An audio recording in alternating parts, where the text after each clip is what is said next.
This video is designed to give you a short introductory outline on the causes and events which led to the First World War.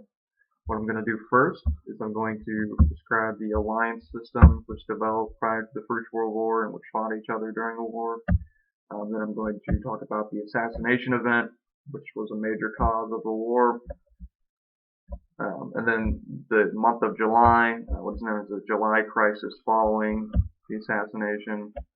And then some of the other various factors which led to World War One.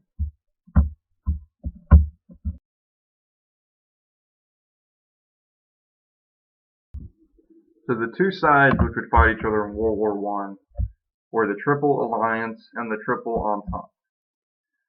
The Triple Alliance was made up of Germany, Austria-Hungary, originally Italy, and then later the Ottoman Empire. So Italy is going to defect very quickly to the Allied side.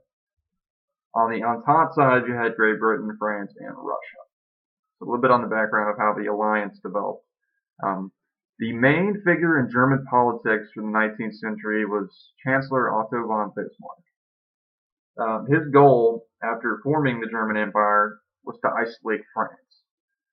He was worried about France because one of the main events which led to the formation of the German Empire was the Franco-Prussian War of 1870, which saw Germany conquer Alsace and Lorraine in the southwest of Germany on the French border.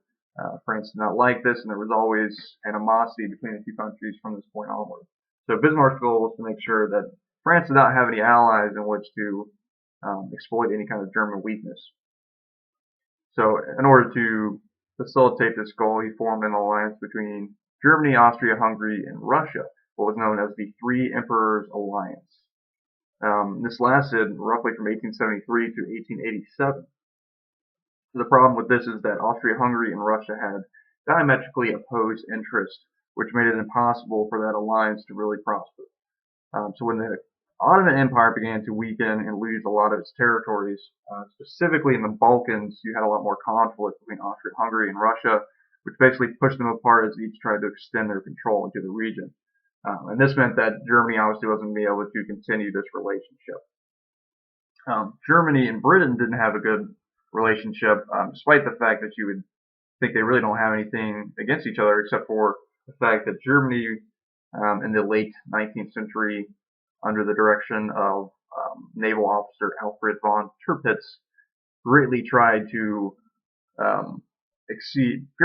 expand their naval capabilities, trying to surpass the British in naval superiority, which made the British very suspicious and not likely to form an alliance with Germany. Okay, and the Entente developed as Austria-Hungary and Russia got farther apart, and therefore Germany and Russia got farther apart. France saw an opportunity to finally escape from its diplomatic isolation that Bismarck was so successful in exploiting, and began to develop closer ties to Russia through financial assistance in its developing economy.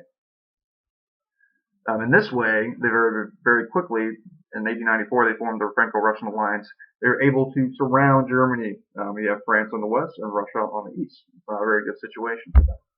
Furthermore, Great Britain and France began to patch up relations, which nobody saw coming, because you have to remember these are two countries which basically hated each other for their entire history. In 1904, they saw their way to signing the Entente Cordiale.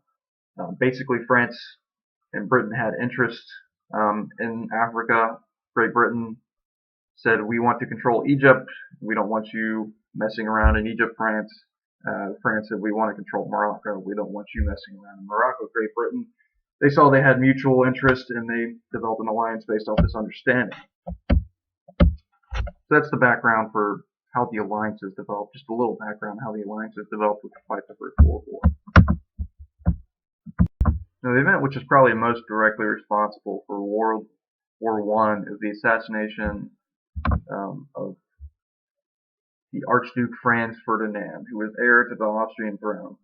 He was assassinated by a man known as Gavrilo Princip, who was a member of a group known as the Young Bosnians, who were sponsored by a terrorist organization, a Serbian organization known as the Black Hand, which is known to have very high-level connections to Serbian intelligence officials.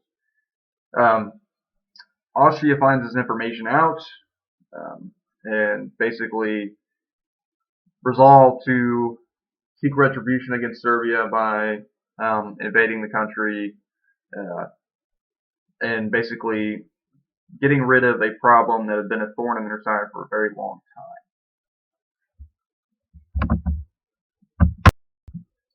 The Austrians also saw this as a way to sort of boost up morale at home. The Habsburg Empire was on the decline. Serbia was just the latest country to forcibly secede from the Austrian Empire in the mid-19th century. There's really no national unity or identity to sort of hold the empire together. It's just a conglomeration of different ethnicities and nationalities. So quickly defeating Serbia was a way to sort of boost prestige, national morale, unity, and their treasury as well, if they could, not spend too much money and effort. The main problem with this plan was that they didn't immediately seize the initiative. They took way too much time in formulating their plan instead of just invading Serbia. So the assassination of the Archduke led directly to the July Crisis of 1914. Austria is nervous about the Russian reaction to any kind of aggression against Serbia, so they go to Germany on July 5th, just a week after the assassination, which took place on June 28th. Now they're determined to invade Serbia, but they want to make sure that if Russia responds by invading Austria, that Germany will have their back. And Germany assures them that they will. The Emperor Wilhelm II gives the Austrian delegation what is known today as the blank check, and this is often what is cited to blame Germany for the entire World War, because they gave Austria such support to basically encourage them to invade Serbia when they might have not. They might have pursued a more diplomatic channel had they not had Germany's support, and then Russia would never got involved, so on and so forth. So with Austria traveling to Germany, this makes Russia very nervous. But there was no way that they were going to be able to respond in time if Austria just acted, if they just invaded Serbia right then, as they began to mobilize. But they don't act. Even after receiving this blank check, Austria is still, they're talking, it's a divided country. You have to remember it's Austria-Hungary. So the Austrian emperor is consorting with the king of Hungary, just trying to figure out the correct response. And it's not until July 23rd that they actually issue an ultimatum to Serbia with a 48-hour response window. Now the ultimatum was basically designed to be unacceptable to the Serbians. It contained provisions which would allow for Austrian officials to come onto Serbian soil and conduct their own investigations, carry out their own punishments, etc. Something that would constitute a violation of sovereignty for the Serbian government, which they just weren't going to accept. So basically, Austria designed this to make it look like Serbia wasn't willing to make good on its promise to basically, make up for the fact that one of their own assassinated the Archduke Franz Ferdinand. So therefore, Austria would have justification for invading Serbia. The response comes out a couple days later.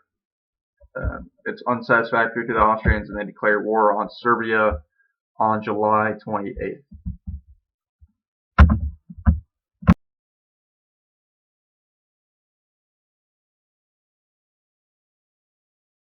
So while it's not likely that France would have stayed out of the war in the first place because they had close ties with Russia, and hey, they've been wanting to reclaim their territory, Alsace-Lorraine, from Germany since it got taken in 1871.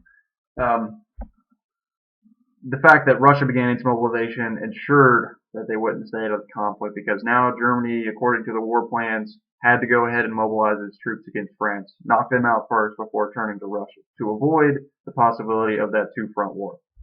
So, after Russia begins its mobilization, Germany warns them to stop, which they don't. Therefore, Germany declares war on Russia. The next day, they declare war on France. And then what gets Britain drawn into the conflict is the fact that Germany's war plan, the Schlieffen Plan, requires, instead of invading through the heavily defended French-German border, they're going to go swing north through Belgium, where the French don't expect it, on this huge encirclement movement, which is one of the coolest plans in military history, really. to go down, sweep all the way down to the southwest of Paris and encircle their entire army. The problem is Belgian neutrality was guaranteed by Great Britain. So as soon as Germany goes through Belgium, Great Britain, which probably, since it had a loose alliance with both France and Russia, probably would have gotten involved anyways, but this ensured that Britain would get involved. So what we basically covered is the development of the Triple Alliance, the Triple Entente, the assassination, which led to the July Crisis, the assassination of Archduke Franz Ferdinand, the events of the July Crisis, and then how mobilization factored in to the thinking of the generals and the leaders in these countries leading to World War One. That should give you a basis in which to examine the actual war. I'm not going to go into the battles or anything like that, but this has just been designed to give you a short organizational framework in which to think about how the First World